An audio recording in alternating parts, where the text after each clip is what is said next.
Hi, it's me again with CorelDraw tips and tricks.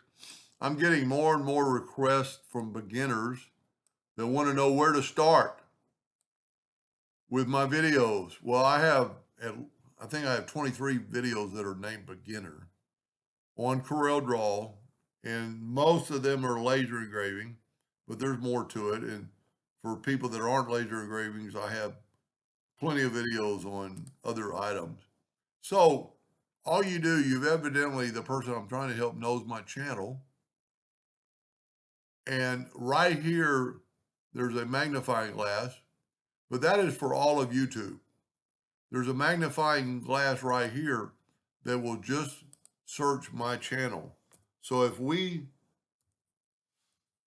type in beginner and hit enter, there's number one, how to set up your page, save it as default.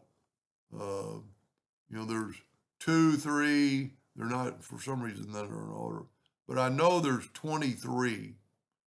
Um, like there's 3 and 8, 14, 18. There's 25. So at least 25. You could also maybe type in 24 and let's see what happens.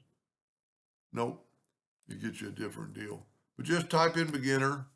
And for anybody else that's watching, if you want to learn how to weld, type in weld.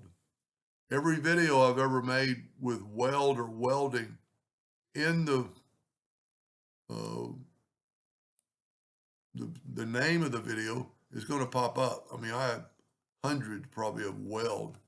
Uh, if you have something missing on your toolbar, there's missing all your tools in your toolbar, missing your menu bar, missing the star, missing your what to do.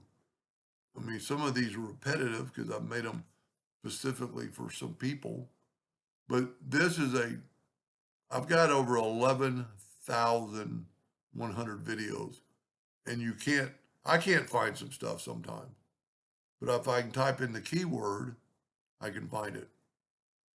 Anyway, I hope that helped that person and somebody in the future, and thank you for watching.